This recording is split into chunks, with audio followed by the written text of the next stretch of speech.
Menurut Ibu, apa arti kompetensi dan profesionalisme guru menurut Ibu? Apa arti kompetensi dan profesionalisme guru? Kompetensi itu sebenarnya kan kemampuan atau keterampilan yang dimiliki oleh guru yang bersangkutan yang mendukung profesinya sebagai guru. Jadi kompetensi itu berhubungan dengan cara guru mendidik, mengajar, melatih, bahkan juga membimbing siswa. Nah, itu kompetensi menurut Ibu. Dapat kan? Tadi, Eka? Iya, Bu, dapat. Jadi kompetensi itu sebuah kemampuan dan keterampilan guru dalam hal profesinya sebagai guru. Lalu apa tadi? Satu lagi dilanjut atau disatukan? Profesionalisme guru itu ya kecakapan guru dalam melaksanakan tupoksinya, tugas pokok fungsinya sebagai guru. Nah, ketika dia mampu menerapkan itu dalam ruang-ruang kelas, dalam mendidik siswanya, maka akan terlihat bahwa dia profesional dalam profesinya sebagai guru. Untuk pertanyaan yang selanjutnya, kompetensi apa saja yang Ibu sendiri anggap paling penting untuk dimiliki oleh seorang guru saat ini? Oke, kompetensi apa yang paling penting? Kompetensi guru itu kan ada kompetensi kepribadian, kompetensi sosial, kompetensi pedagogik, satu lagi profesional ya. Untuk saat ini sebenarnya semua keempat itu harus saling mendukung gitu. Ketika guru tersebut hanya memiliki kompetensi pedagogi, maka tanpa keterampilan atau kompetensi kepribadian yang baik itu juga tidak bisa terlaksana kompetensi pedagogi tadi. Dan begitu juga dengan kompetensi sosial. Namun untuk saat ini memang yang dibutuhkan kompetensi pedagogik ya. Kalau aku pribadi sih kompetensi pedagogik. Kenapa? Karena disitulah pusatnya tugas tupoksi guru itu.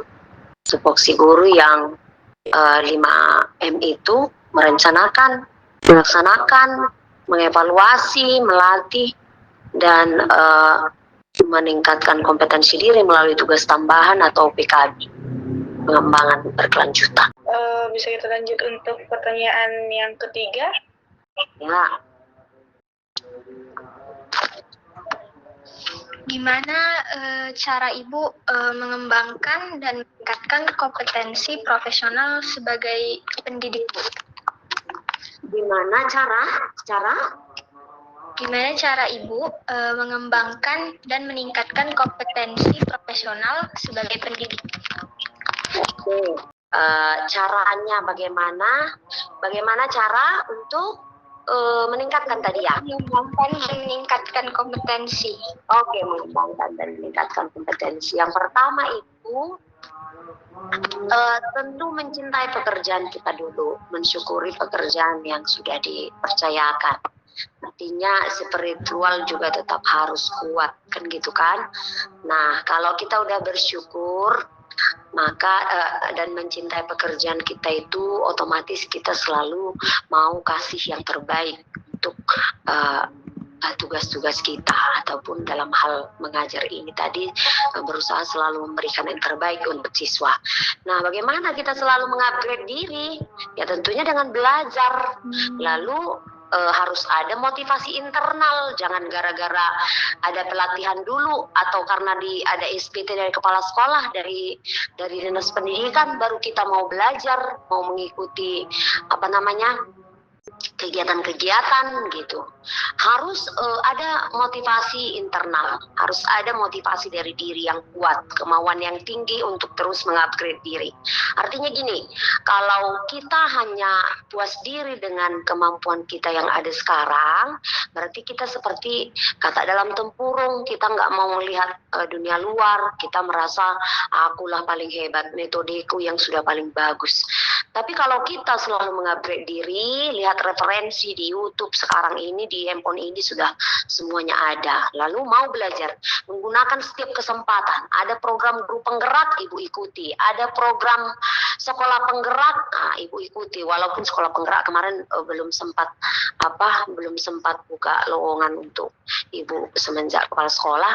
Namun setiap kesempatan yang ada, yang diinfokan ke ibu, itu nggak pernah aku sia-siakan.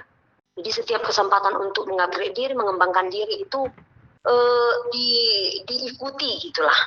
Karena semuanya itu pasti bermanfaat gitu. Nah, ibu pun dulu sebenarnya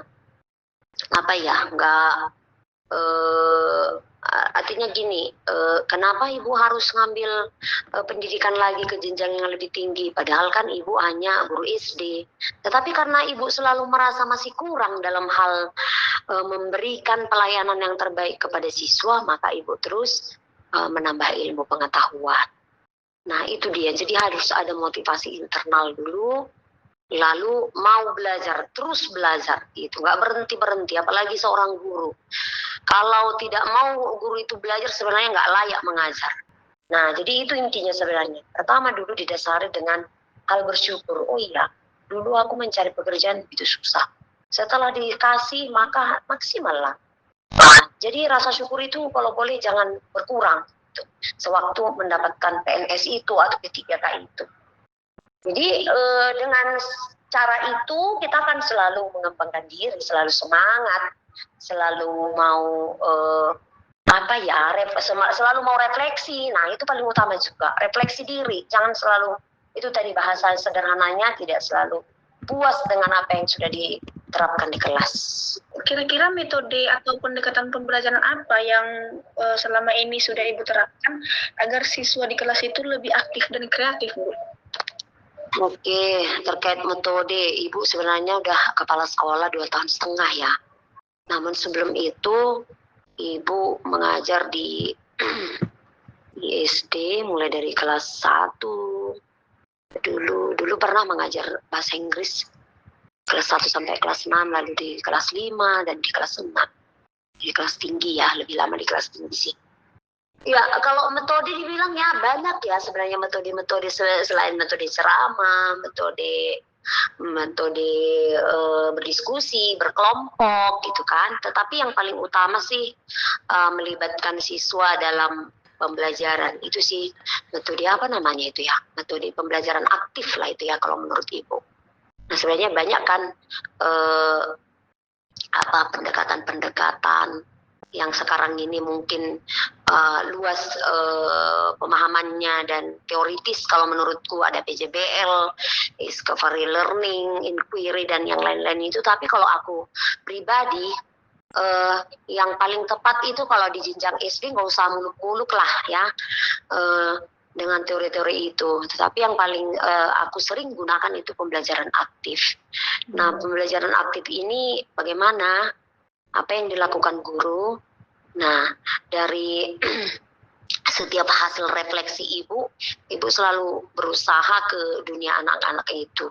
Pembelajaran aktif itu bagaimana? Anak-anak SD itu kan dunianya bermain, maka ajak juga mereka belajar sambil bermain. Pembelajaran aktif, nah di situ dia banyak kegiatan yang bisa dilakukan. Misalnya setelah guru menjelaskan atau dimulai dulu dengan stimulus-stimulus, pertanyaan-pertanyaan pemantik di awal, dan itu selalu usahakan kontekstual gitu. Kontekstual artinya misalnya nih pemantiknya di awal-awal itu ada ibu misalnya terlambat. Nah, ibu tadi terlambat lah, sampainya di sini harusnya Ibu sampai tadi di sini 7.25, lalu ternyata dari rumah tadi ibu ternyata di jalan itu menempuh jarak ini nih, kira-kira berapa menit, nah seperti itu kan. Jadi dia dikaitkan selalu dengan materi. Kalau misalnya tadi antara pembelajarannya itu mengenai apa itu namanya, jarak dan waktu yang ditempuh misalnya. Nah, memantiknya seperti itu, kaitkan dengan kehidupan anak-anak. Itu sih pembelajaran aktifnya. Jadi siswa itu sering dilibatkan dalam hal pembelajaran. Dilibatkan artinya mereka berdiskusi, berkelompok, melakukan eksperimen, percobaan langsung, mengamati secara langsung. Kalau bisa tanaman itu mereka lihat langsung, kenapa harus ceramah saja kan gitu kan? Tunjukkan bendanya, tunjukkan medianya, tunjukkan gambarnya kalau nggak bisa media aslinya. Nah, lalu apalagi ajak mereka keluar langsung mengamati. Contoh sederhananya bunga lengkap, bunga tidak lengkap. Nah, kan banyak bunga di taman sekolah. Ajak aja langsung ke lapangan. Lalu mereka langsung amati. Nah, itu kan melibatkan siswa. Itu termasuk pembelajaran aktif. Lalu setelah itu mereka berinteraksi antara teman dengan yang temannya, maka buat berkelompok. Lalu ada juga komunikasinya, dikomunikasikan apa yang mereka diskusikan. Maka perlu presentasi setiap belajar, apa yang sudah dikerjakan, atau apa hasil dari kelompok. Itu. Lalu jangan lupa refleksi di setiap akhir pembelajaran.